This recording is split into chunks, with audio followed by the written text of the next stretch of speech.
이제 모세오경 책별로 전체 줄거리 살폈고, 두 번째는 구속사적인 관점으로 이 하나님의 프로세스를 함께 살펴봤었고, 오늘은 이제 레위기에 집중해서 이 레위기는 그 성막 안에서 진행이 될 소프트웨어를 우리에게 가르쳐다 줍니다. 구체적으로 이 레위기는 우리가 하나님을 어떻게 만나야 할 것이고, 어떻게 하나님께 접근을 해야 될 것이고, 무엇을 하나님이 원하시고, 또 어떤 것은 잘못된 것이고, 또 이렇게 하면 하나님의 심판이 임하게 될 것이고, 또 하나님을 우리가 얻으려면 이렇게 해야 된다, 그러니까 등등등, 이런 하나님을 섬기는 것에 대한 예배의 원칙들, 그리고 정신들, 이것을 스피릿이라고 합니다. 그 스피릿을 가르쳐 주는 것이 바로 레위기입니다. 그리고 레위기는 하나님께 예배하는 방법을 우리에게 가르쳐 주고 있는데, 너희가 알아서 정성껏 섬겨라, 이게 아니라는 것이죠. 하나님 그렇게 하시지 않습니다. 너희가 알아서 예배 드려, 그렇게 하시지 않으셨어요. 정성을 가지고 열심히 한다고 되는 것도 아니에요. 여러분들이 막 정성을 열심히 한다고 예배가 되어지냐, 그것도 아니라 이 말이에요. 예를 들어서 오늘 차를 가지고 교회로 오신 분들이 있으셨을 터인데, 우리가 운전을 하다 보면 혹 길을 잘못 들어서 막 열심히는 갔습니다. 아주 그냥 막 비바람 헤치고 막 열심히는 갔습니다. 그것도 막 정성껏 갔습니다. 막 두 손을 꽉 잡고 그냥 아주 그냥 앞만 똑바로 쳐다보고 이렇게 정성껏 갔습니다. 근데 도착을 해보니까 전혀 내가 의도하지 않는 곳에, 목적하지 않는 곳에 당도해 있는 경우도 있었을 것입니다. 하나님은 우리가 이렇게 섬기는 것이 아니라 지식을 따라 섬기셔야만 합니다. 왜냐하면 주님이 이 지식을 우리에게 주셨어요. 성경을 우리에게 주셨어요. 그냥 준 것이 아니에요. 지식이 없으면 하나님을 섬기는 것이 아니라 자기 열심으로 섬기게 되어집니다. 자기 방법으로 섬기게 되어집니다. 여러분, 연애할 때도 어때요? 연애라고 하니까 그런데, 사랑할 때도 자기 방법으로 사랑하는 걸 뭐라고 합니까? 예? 스토커라고 합니다. 그걸 사랑이라고 하지 않아요. 상대방이 전혀 원하지 않는데 자기 방법, 자기 마음, 자기 기준으로. 너 지난번에 나한테 친절하게 그렇게 말해주잖아. 그건 나한테 사귀자는 얘기 아니야? 나 사랑하는 거 아니야? 스토커들이 보통 이렇게 해석을 합니다. 우리가 스토커가 하는 그것을 사랑한다라고 표현하지 않잖아요. 범죄라고 하지 않아요. 우리가 하나님을 그렇게 예배하고 있는 사람들이 정말 많습니다. 하나님 원하지 않으세요. 자기 방법, 자기 열심, 자기 그 의의를 가지고 하나님께 나아갑니다. 그래서 우리가 예배에 실패하는 경우가 참 많다, 이 말이에요. 레위기는 정성만 가지고 예배를 드리는 것이 아니라 하나님께서 원하시는 예배가 무엇인가, 그걸 아주 자세하게 우리에게 가르쳐 줍니다. 먼저 우리를 향한 하나님의 의도와 목표는 첫 번째, 그러니까 레위기를 들어가기 전에 하나님의 의도와 목표를 정확히 아셔야 돼요. 하나님 내게 무엇을 원하시는가, 우리를 거룩한 자로 세우시는 거예요. 하나님 오늘도 저와 여러분을 거룩한 자가 되기를 원하세요. 우리가 거룩해지는 것이에요. 하나님이 거룩하니 내가 거룩하니 너희도 거룩할지어다. 그러니까 세상 쪽이 아니라 하나님 쪽으로 구별되어지는 것을 말하는 거예요. 여러분은 예수를 믿기 전이나 예수를 믿으나 은혜를 받기 전에 은혜 받으나 여러분 몸은 똑같습니다. 뭐 달라졌겠어요? 뭐 머리카락이 좀 길어졌다? 또 머리가 좀 희끗해졌다? 뭐가 달라졌을까요? 예수 믿기 전하니까 그러네? 은혜를 받기 전과 은혜 받은 후에 외적인 모습이 뭐가 바뀌었을까요? 나이가 좀 더 먹었겠네요. 그죠? 달라진 거 없어요. 여러분, 은혜 받으면 말투가 바뀌어졌어요? 기질이 바뀌어졌을까요?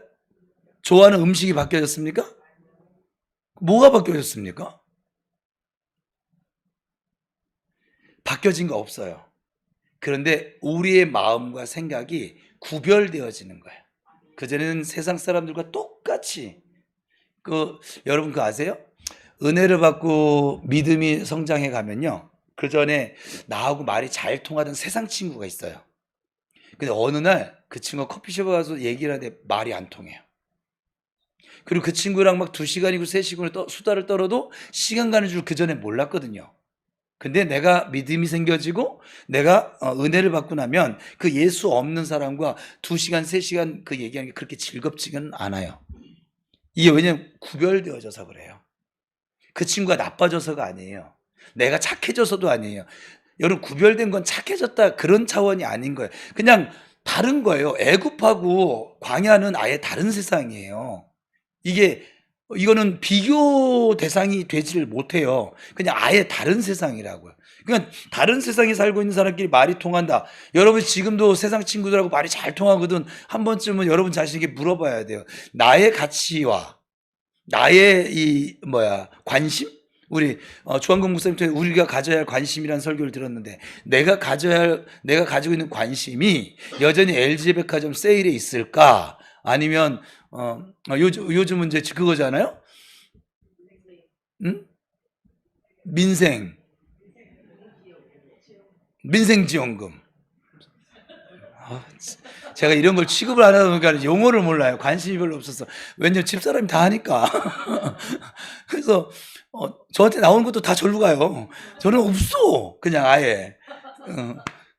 물론 다 가정을 위해 쓰겠죠. 뭐 딴 데 쓰겠습니까? 근데 어쨌거나 이렇게 그런 것들에 관심 있는 것이 아니라 오늘 찬양한 것처럼 하나님의 사랑을 노래하는 거, 주의 장막을 즐거움으로 머무는 거, 또 어떻게 하면 하나님의 마음, 하나님의 뜻을 내가 살필 수 있을까? 요즘은 말씀 읊조리기를 하니까 이 말씀이 말씀으로 내 삶에서 만나진다라고 하셨는데, 이 말씀이 언제 내 이 실생활 삶의 자리에서 만나지겠는가? 이런 것을 자꾸 읊조리고 그리고 관심을 두고 기도하는 것에 더 관심이 많다 이 말. 이 사람이 저기서 LG 백화점 세일하고 이렇게 입에 배서 그래. 우리 사모가 그러더라고요. LG에서 백화점을 만들어야겠대, 저를 위해서. LG가 백화점이 없더라고요. 왜 LG는 대기업인데 백화점을 안 만들었을까요? 거기 가전제품도 있고 다 있는데 이상하네. 왜 안 만들었을까? 예? 난 당연히 있는 줄 알았어요, 진짜로. 일부러 만든 말이 아니라 나 당연히 있는 줄 알고 얘기한 건데 진짜 여기가 LG 백화점이 없네. 약간 삼풍백화점. 아무튼 그래서 하나님 쪽으로 구별되는 것을 말합니다. 거룩한 자로 세워진다. 두 번째는 하나님의 의도와 목표는 뭐냐면 우리를 후사로 세우는 거예요. 여러분 진짜 복 있는 사람이 아슈레입니다. 오랜만에 다시 축복합시다. 당신은 아슈레입니다.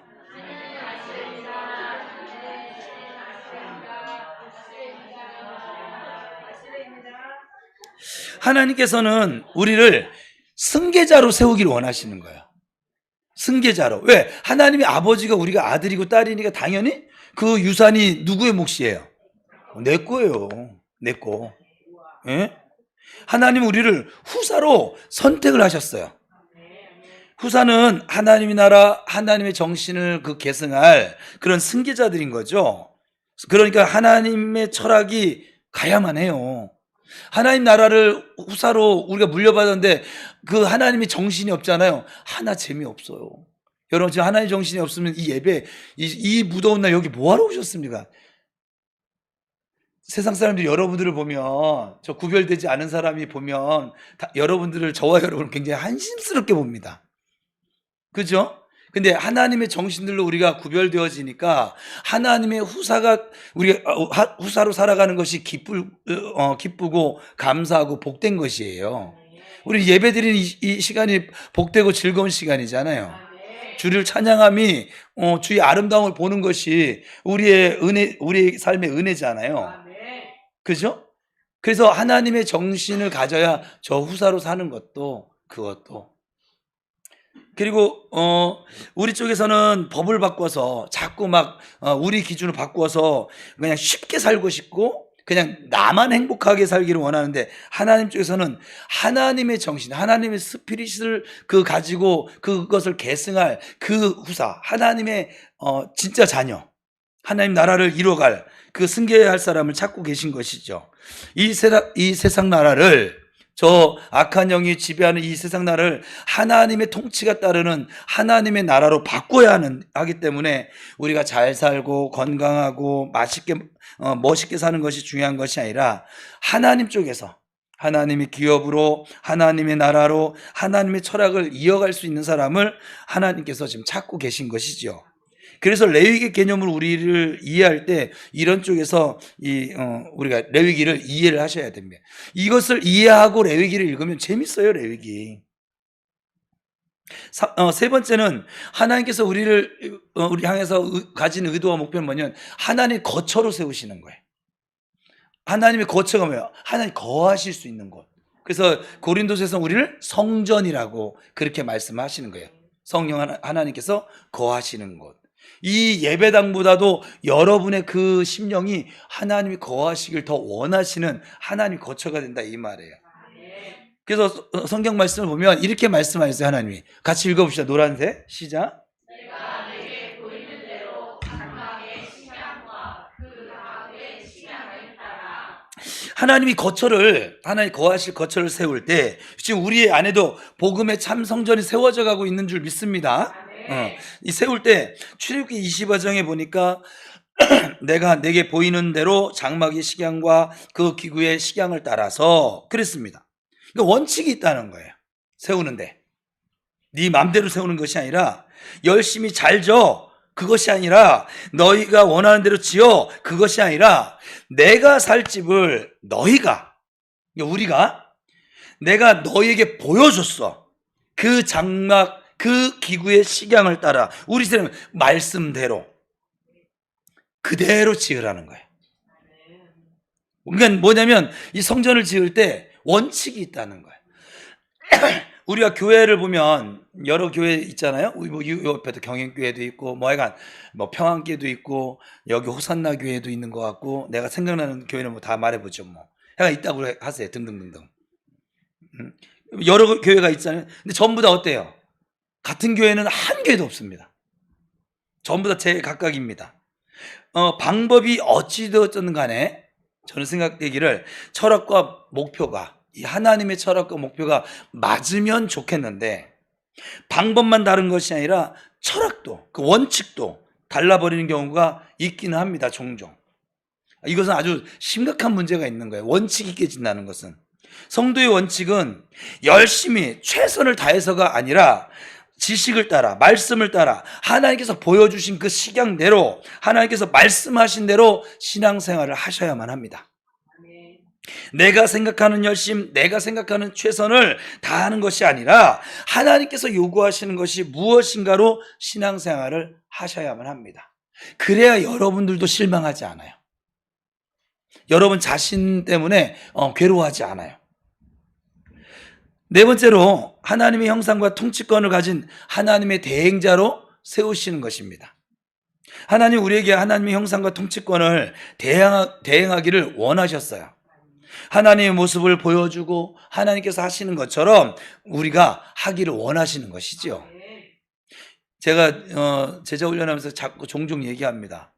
여러분들이 목사에게 바라는 사항이 있잖아요. 목사님은 이랬으면 좋겠어. 목사님은 이런 목사님이면 좋겠어. 이런 바람이 있지요. 그냥 넌 네 멋대로 목회하라 이런 건 아니잖아요. 바람이 있잖아요. 여러분 그 바람은 그대로 여러분 집에 돌아가서 여러분들이 그렇게 하시라고. 그러면 여러분은 굉장히 신앙생활을 굉장히 잘하는 사람이 돼 있을 거예요.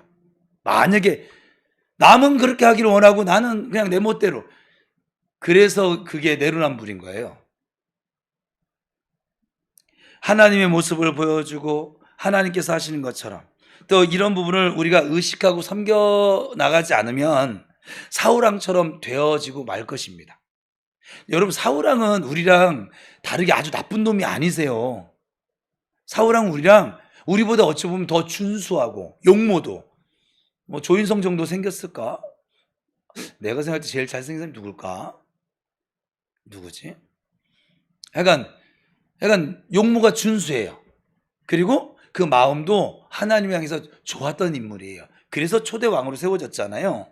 그 사울왕은 다윗과 똑같이 40년 동안 이스라엘을 섬겼어요, 사실은. 그 기간으로 보면. 근데 결국은 버림을 받고 그의 후손들까지 저주받은 가정으로 몰락하게 되고 맙니다. 그러기에 평생을 우리가 예수를 섬겼다, 하나님을 섬겼다는 것이 중요한 것이 아니라 법대로 섬겼느냐, 즉 하나님이 원하시는 대로 봉사했느냐가 더 먼저라는 것이에요. 이걸 꼭 우리가 의식하고 신앙생활을 하실 수 있기를 바랍니다. 내가 거룩하니 너희도 거룩하라. 하나님은 내가 거룩하니 너희도 거룩하라, 그렇게 말씀하시거든요.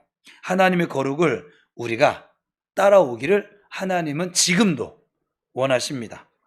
그러나 우리에게 당면하고 있는 어려움들이, 이걸 우리가 모르지 않죠. 교회 생활 웬만큼 했으면. 근데 모르지 않은데도 불구하고 이렇게 살지를 못할 때가 많은 이유, 당면하고 있는 어려움들이 있어요. 그건 이 시대의 흐름이 그래요. 이 시대의 흐름이 있어요. 로마서 12장 2절 말씀 같이 읽어봅니다. 시작. 너희는 이 시대를 본받지 말고 오직 마음을 새롭게 함으로 변화를 받아 하나님의 선하시고 기뻐하시고 온전하신 뜻이 무엇인지 분별하도록 하라. 우리가 이 문화를 거슬러도 안 되고, 또 반대로 따라가도 안 되고, 그리고 문화를 개조해야 되는데 참 그것이 어려워요. 그죠? 여러분 살아보니까 어렵잖아요? 사람들의 의식이 너무 미디어를 따라가고 있거든요, 지금은. 우리 청년들은 전부 다 핸드폰이에요. 요즘은 뭐 틱톡을 따라갑니까, 여러분? 여러분 제일 많이 보는 게 뭐예요? 궁금해서 갑자기. 그러니까 유튜브. 백 선생이 요즘 인기 없던데. 근데 어쨌거나 그 미디어를 따라간다 이 말이에요. 그죠? 그래서 우리가 신앙생활을 하면서 지금 이 시대의 흐름을 극복해 나간다는 것이, 이것이 보통 어려운 문제가 아닌 것이 사실이죠. 또 하나님께서 말씀하시는 거룩이라고 하는 것은 단순히 이 사회적인 기준에서 윤리적인 거룩함을 말하는, 도덕적인 그런 거룩함을 말하는 것이 아닙니다. 우리가 자꾸 하나님의 거룩을 윤리적인 거룩으로 평가를 하게 되면 자꾸 흔들릴 수밖에 없어요. 사회 윤리라고 하는 것이 그 시대마다 늘 바뀌어지거든요. 그러니까 사회 윤리라고 하는 것은 성경에서 말하는 윤리하고는 좀 다릅니다. 우리가 말하는 윤리는 영적인 거룩함인 것이에요. 예배의 거룩함이고 또 하나님이 원하시는 제사장의 구별됨입니다. 어찌 보면 좀 답답하고, 그리고 시대착오적인 그런 접근도 좀 많이 있습니다만은, 그러니까 성경에서의 기록은 영원토록 변하지 않는 하나님의 기준에 의한 거룩이에요. 레위기 11장 44절에 우리 다시 한번 읽어볼까요? 하나님의 요청이 거룩인데, 시작. 나는 여호와 너희의 하나님이라. 내가 거룩하니 너희도 몸을 구별하여 거룩하게 하고 땅의 기는 길 짐승으로 말미암아 스스로 더럽히지 말라. 그러니까 요한삼서 1장 2절을 다시 이어서 읽어볼게요. 시작. 내 영혼이 잘됨 같이 내가, 그러니까 내 영혼이 잘됨 같이. 여기서 영혼이 잘 된다는 말은 무슨 말일까요? 여러분 생각해 볼 때 영혼이 잘 된다는 게 뭘까요? 바로 거룩한 상태를 말해요. 레위기의 정신을 따지면 하나님을 닮아가는 상태, 하나님을 따라가는 상태, 하나님과 지금 가까이 하는 친밀한 상태를 말해줍니다. 그래서 내 영혼이 잘된 같이 내가 범사에 잘되고 내 육체가 강건하기를 원하노라. 강건하기를 내가 간구하노라. 그러니까 우리의 신앙생활도 여기 영혼이 잘 되는 것을 따라가셔야만 합니다. 하나님과의 관계는 아주 엉망이면서 막 겉으로 막 드러난 사람들이 보여지는 그 봉사는 막 열심히 하는 거, 그거 오래 가지 않습니다. 그러니까 기준이 사람에게 있으면 그 봉사는 오래 갈 수가 없어요. 그리고 바람직하지도 못합니다. 좀 더 나가서 구체적으로 얘기하면 교회 유익이 되지도 않습니다. 레위기를 우리가 살피면서 가장 중요한 단어가 뭐냐면 예배라는 단어인데, 이 레위기는 이 예배에 대한 법도를 가르쳐주는 책이거든요. 그럼 예배가 무엇일까? 예배는 규례와 법도를 따라 드려야 함을 지금 계속 말씀하고 있어요. 영과 진리를 따라 드려야만 합니다. 예배의 중심은 예배자, 우리 사람이 아니라 예배를 받으시는 하나님께 있습니다. 그럼 하나님 무엇을 원하시는가? 그래서 예배는 하나님 무엇을 원하시는가가 아주 중요하지요. 우리의 생각과 우리의 기준이 아니라 하나님의 생각과 하나님의 기준으로 예배에 임하고 예배를 드리셔야만 합니다. 우리의 편한 것 위주로 예배를 드려서는 안 된다는 것이죠. 시간을 우리가 제한하는 것도 사실은 저는 이게 제일 마음에 안 들거든. 지금 시간을 자꾸 제한하는 거예요. 여러분들 어디 여행 갈 때도 시간 아끼지 않으세요? 제가 특정 팀을 언급해서 죄송해요. 여디디가 밥 먹는 시간을 제한하지 않아요. 제한하지 않아요. 그리고 돈 액수도 제한하지 않아요. 진짜 먹는 거 진짜 잘 먹어요. 4개 팀 중에 가장 잘 먹어요. 그리고 여러분 또 어디 가서 커피숍 가서 저 친구들하고 볼 때 여러분 영화 한 편 보면 요즘 몇 시간이에요? 영화가 몇 시간 소요가 돼요? 가고 오고 뭐 하는데 3시간에서 4시간?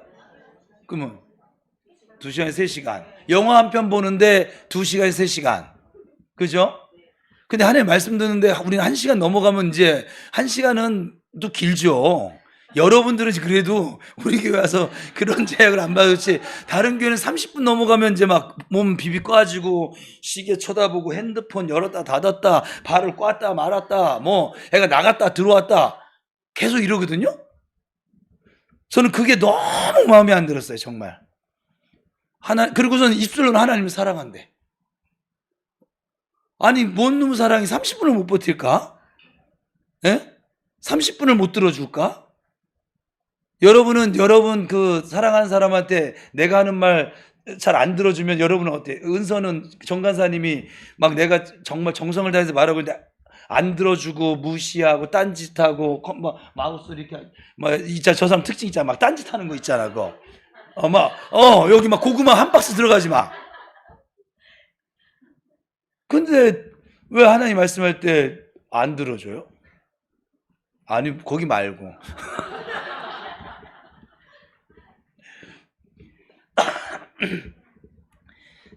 제가 우리 현대교회에서 가장 좀 정말 돌아다니면서 이 한국 교회 문화를 바꿔주고 싶은 것 중에 하나가 예배 시간이에요. 왜 시간을 우리 마음대로 정합니까? 그 시간을 정하는 이유가 뭐예요? 하나님의 영광을 위해서 그 시간을 정해요? 1시간? 우리 편의 때문에 그러죠. 그렇죠? 우리 편의 때문에 제가 우리 교회가 예배 시간이 조금 길잖아요. 다른 교회에 비해서. 옛날 초기 한국 교회에 비하면 길지 않습니다. 지금 현대 다른 교회에 비해서 좀 긴 것뿐이지. 하긴 제가 내일 월드비전 아침에 일찍 그 모임 있어서 가는데 그 월드비전 사람들이 와서 저희 교회 예배 시간이 한 2시간 정도 걸립니다 했더니 다 요즘 세상에?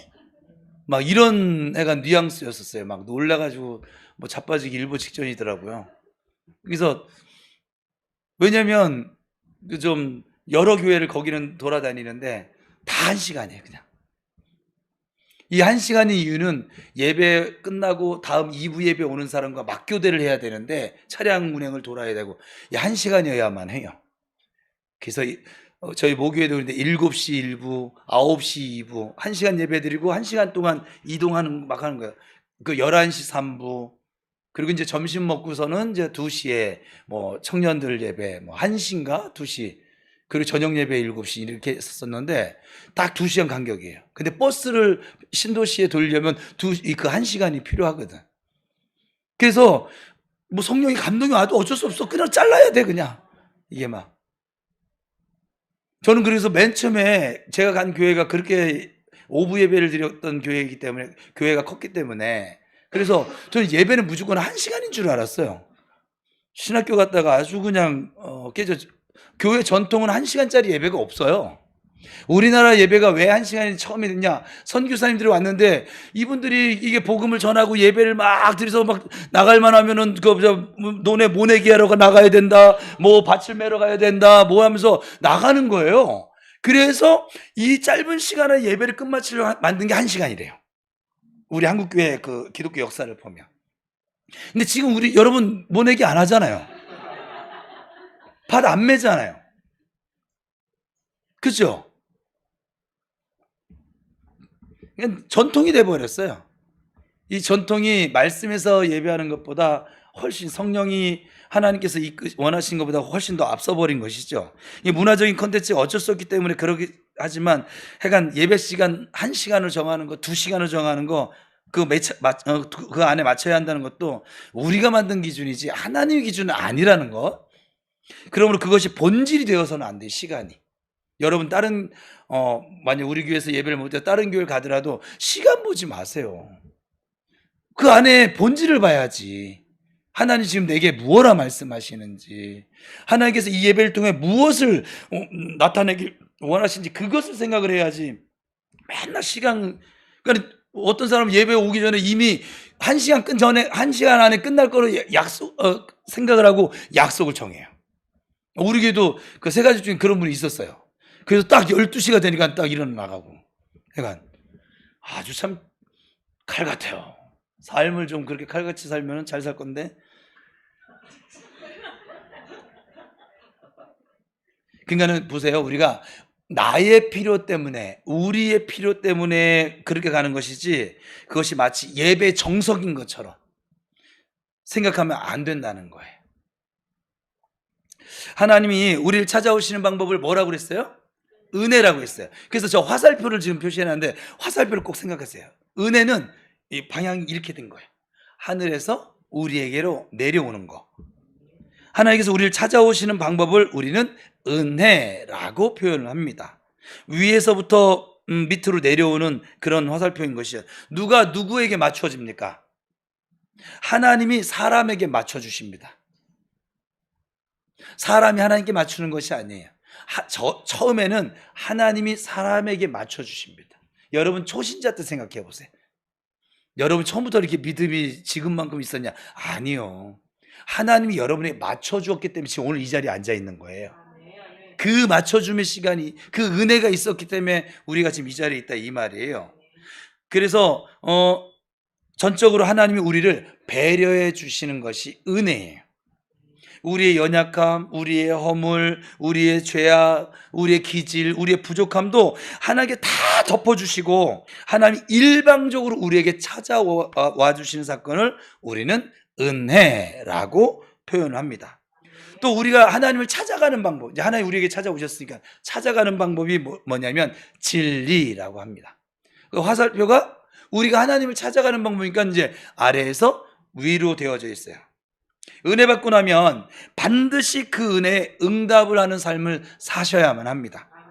그것이 은혜 받은 사람들의 특징이기도 하고요. 그 은혜에 대한 응답을 드릴 때 우리는 그것을 무엇이라 말하냐? 진리라고 표현을 합니다. 그러니까 하나님의 기준에 맞춰서 우리가, 누구의 기준에 맞춰서? 하나님의 기준에 맞춰서 우리가 응답하는 삶을 진리의 삶이라. 요한복음 1장 14절 같이 읽습니다. 시작.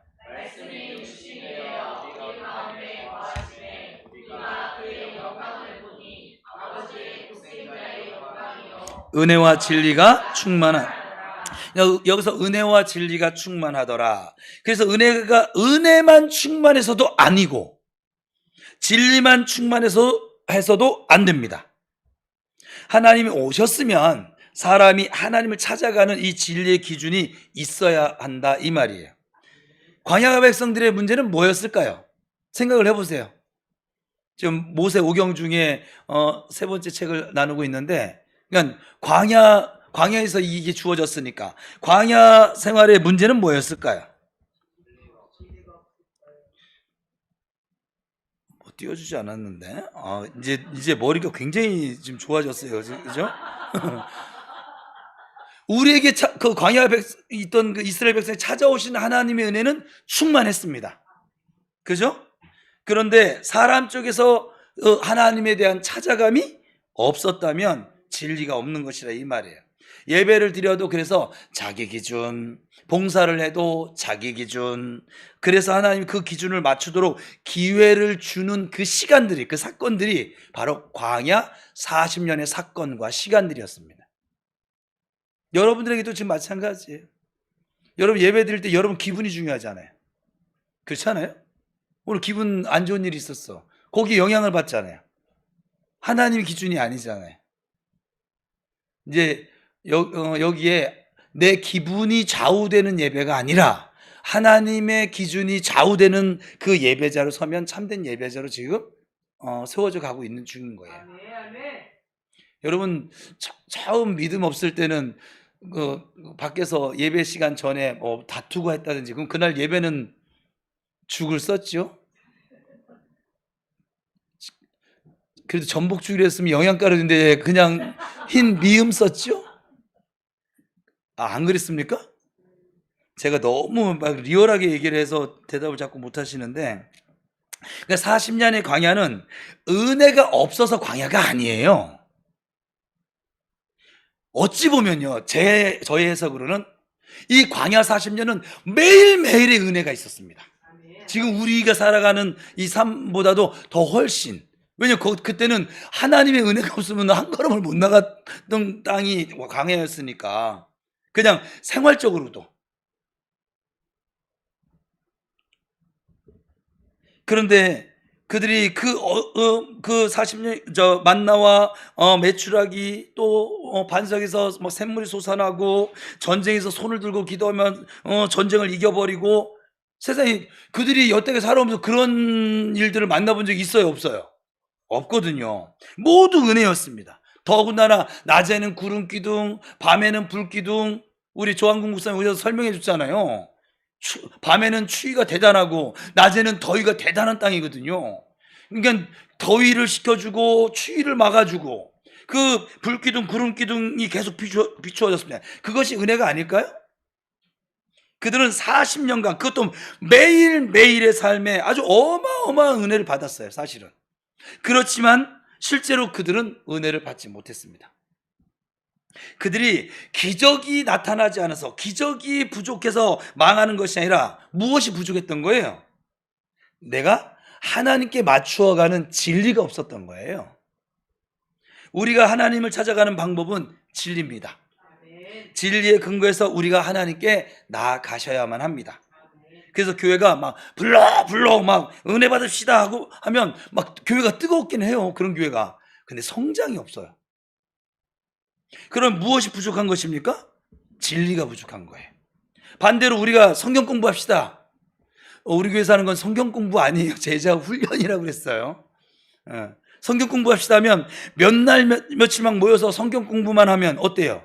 사람 마음이 막 드라이해져 가지고 가슴이 안 뜨고 냉랭해져서 그것도 성장을 못하게 되어지죠. 그래서 성경은 은혜와 진리가 충만하더라 라고 지금 표현하고 있는 것이죠. 두 가지가 같이 가야 하는 거예요. 하나님이 사람을 대하는 태도를 우리는 사랑이라고 부릅니다. 아가페라고 하죠.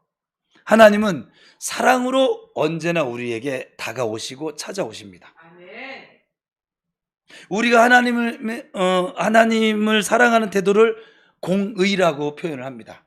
성경에서 말하는 표현은, 그러니까 우리가 하나님 무엇을 원하시는가를 알아서 드리는 것이에요. 그러니까 사람에게는 사랑이 필요해요. 그리고 하나님께는 공의가 필요합니다. 옆 사람 보면 이렇게 사랑이 필요해 보이죠? 하나님께서 당신을 사랑하십니다. 축복할까요?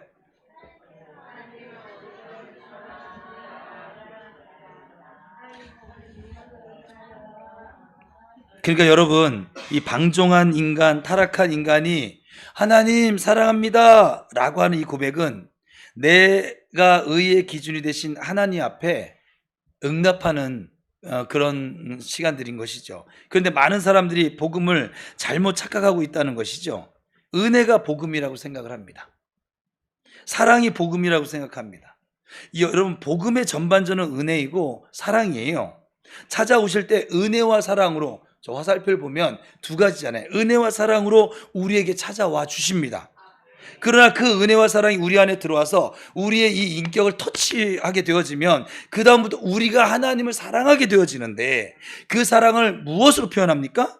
진리로 혹은 공의로 표현되어진다는 것이에요. 그래서 이 뒷부분을, 이 화살표에 내려감이 있는데 올라감이 놓치고 살아가면 안 된다는 거예요. 앞부분만 강조하게 되면 있어요. 방종주의가 될 거예요. 자유가 아니라 방종이에요. 근데 또 뒷부분만 또 강조하면 율법주의가 되고 말 것이란 말이에요. 그래서 이 두 가지가 항상 같이 가셔야 합니다. 성경에서 말하는 그 하나님의 의는 하나님이 기준이에요. 우리가 말하는 의라고 하는 것은 하나님의 기준인 거예요. 하나님은 의 자체이십니다. 그래서 우리를 의의 길로 인도하시는 하나님이심을 시편 23편이 말을 하고 있어요. 같이 읽어볼까요? 시작.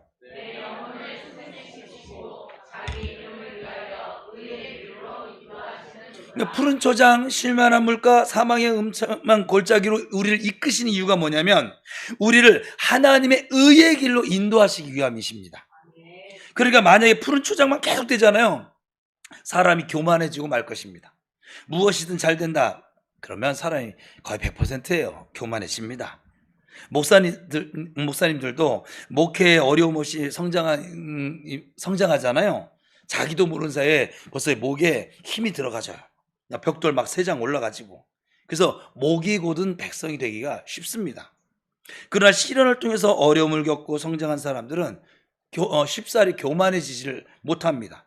왜냐하면 하나님께서 그 고난을 통해서 하나님의 기준이 무엇인가를 이미 우리에게 가르쳐 주셨기 때문에 그래요. 우리에게 푸른 초장만 주시면 얼마나 좋을까요? 생각만 해도 좋죠? 시원한 계곡물에 발 담그고 있으면 얼마나 좋아요. 거기다 수박 하나 까먹고 옥수수 하모니카 불고 감자 좀 부쳐 먹고 그냥 여기 올라오기 싫지 뭐. 그렇잖아요? 푸른 초장만 되면 얼마나 좋을까요? 쉴만한 물까지, 물가까지 인도되어지면 너무 좋지요. 사는 맛이 납니다. 그러나 사망의 음청한 골짜기로 끌고 들어가는, 그리고 또 원수 앞에까지 우리를 막 세워놓는 그 이유는 우리가 하나님의 의의 길로 가도록 잘못된 탐심이나 욕망이나 정욕이나 충동에 의해서 살아가는 삶이 아니라 진리의 기준, 의의 기준에서 의해서 사는 사람으로 세워가시기 위해서 다양한 인생의 경험을 하나님은 겪게 하십니다. 그래서 공고한 날과 기뻐하는 날을 병행시켜 주시는 것이에요. 그러니까 참 고생이 많다. 저분은 참 인생의 삶에 산전수전, 궁중전 다 많이 겪으셨다. 또 자기 고백으로 야곱처럼 내 인생에 참 험난한 세월이었습니다.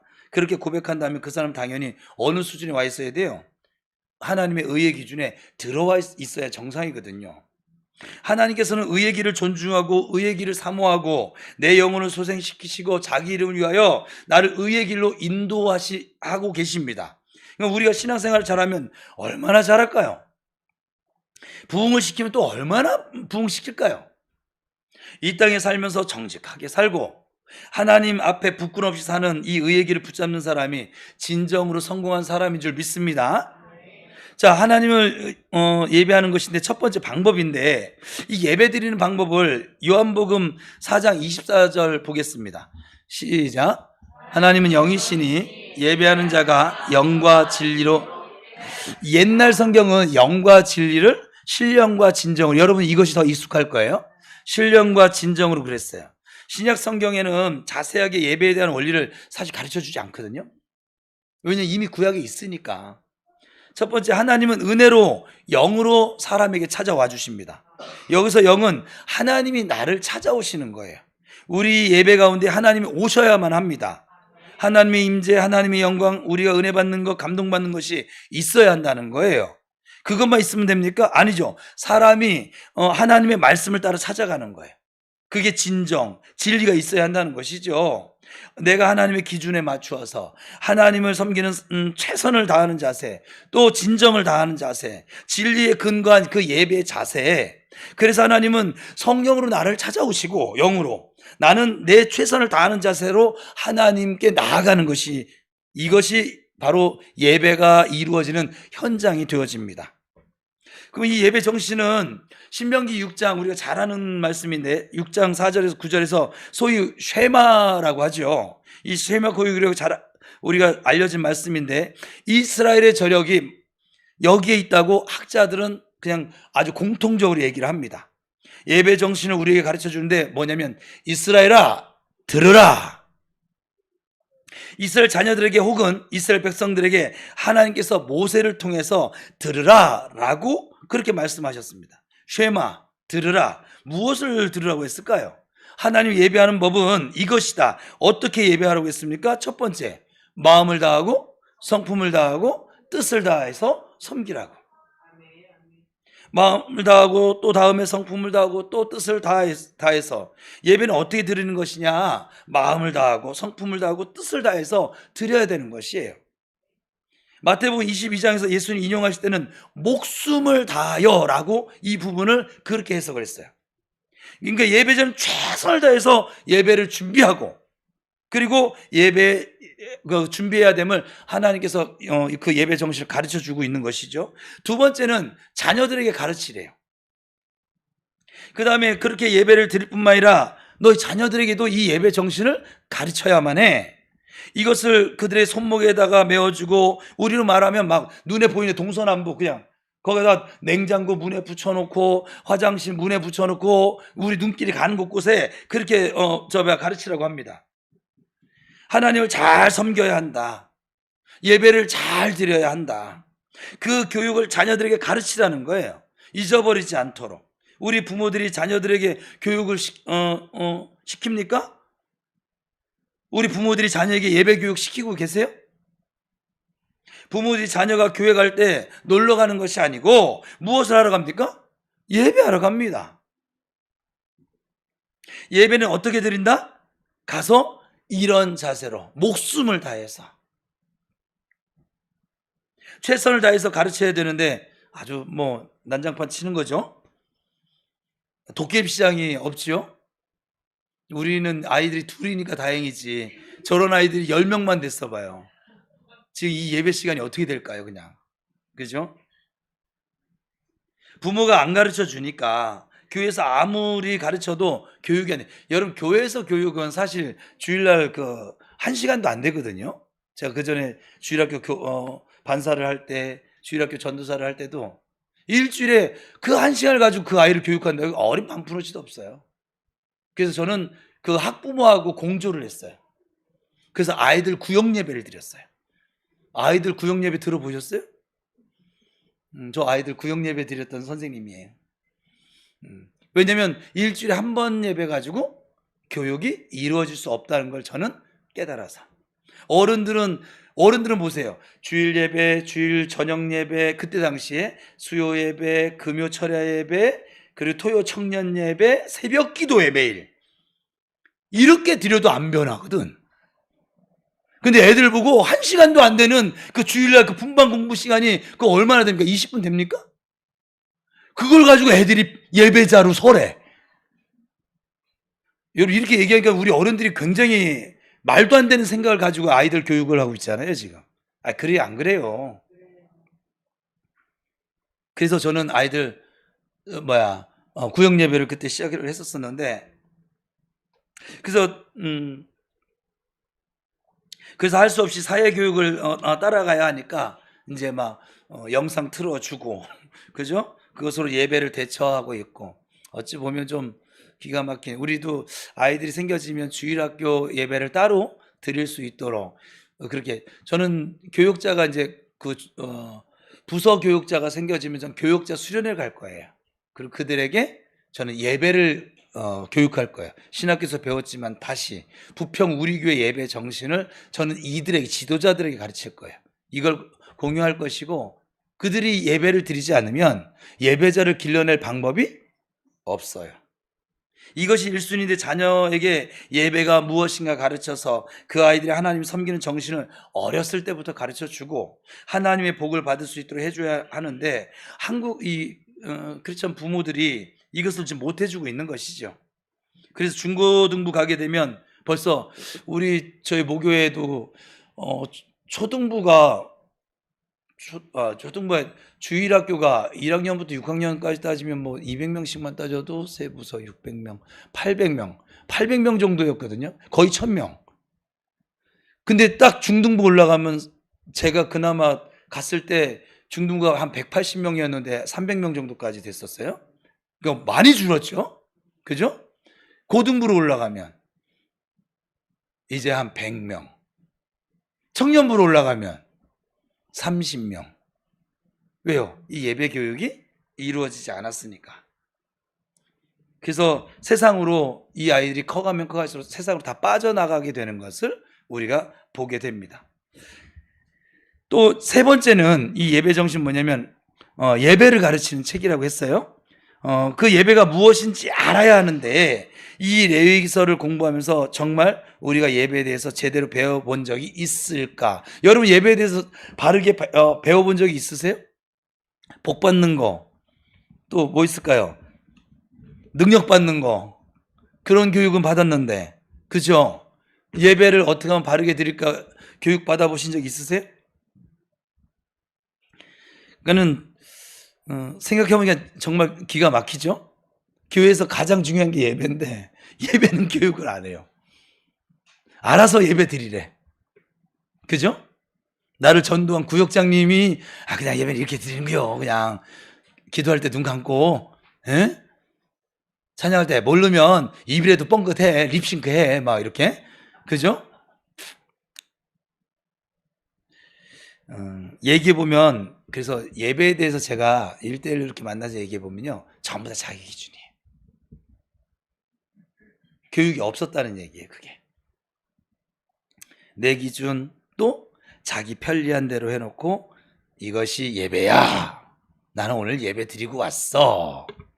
그래서 옛날 저보다 선배 우리 임창희 권사님 요 세대는 꼭 예배를 보고 왔대.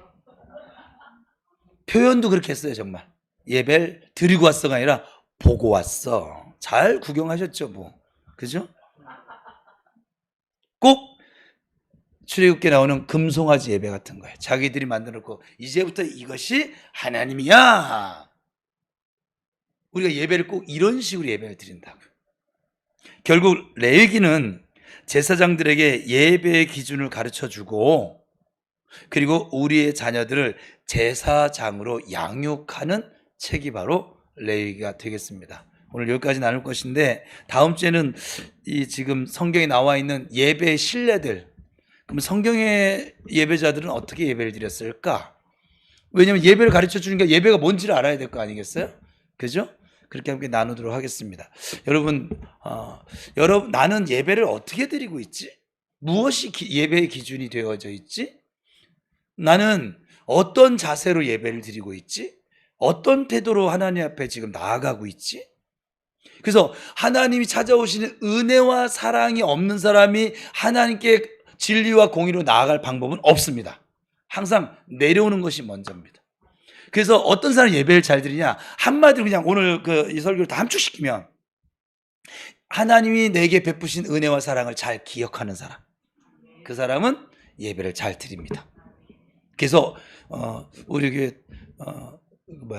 성도님 한 분이 그러더라고요. 막 한 주간 너무 힘들었는데 교회까지 예배드리러 오는 사이에 이 한 주간이 너무 힘들었다고 생각을 했었는데 예배드리러 오는 그 사이에 하나님이 깨달음을 주어서 그렇게 힘들고 분주했는데도 불구하고 내가 지금 예배를 드리고 가고 있으니까 이게 은혜구나. 그러고 와서 여기 딱 앉자마자 눈물이 팡팡 터졌대요. 그냥 이게 예배예요. 그분은 그날 그냥 그 자체만으로도 예배예요. 그냥 하나님이 내게 찾아와 주신 그 은혜와 사랑, 그 사건을 기억하는 사람, 감사할 줄 아는 사람, 그리고 그걸 찬양할 줄 아는 사람, 예배자입니다. 그 사람이 진리와 공의로 하나님 앞에 나아갈 수 있어요. 그냥 이 자리에 있는 것 자체가 은혜인 거야 막.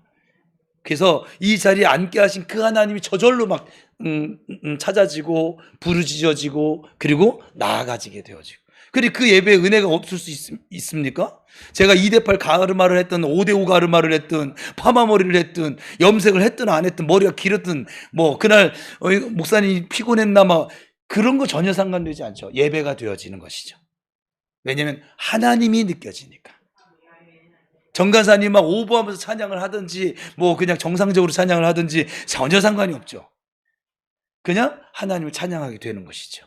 기도가 나와지는 것이죠. 그게 예배예요. 우리 모두 참된 예배자로 살아가십시다. 옆사를 다시 축복하겠습니다. 참된 예배자로 살아갑시다.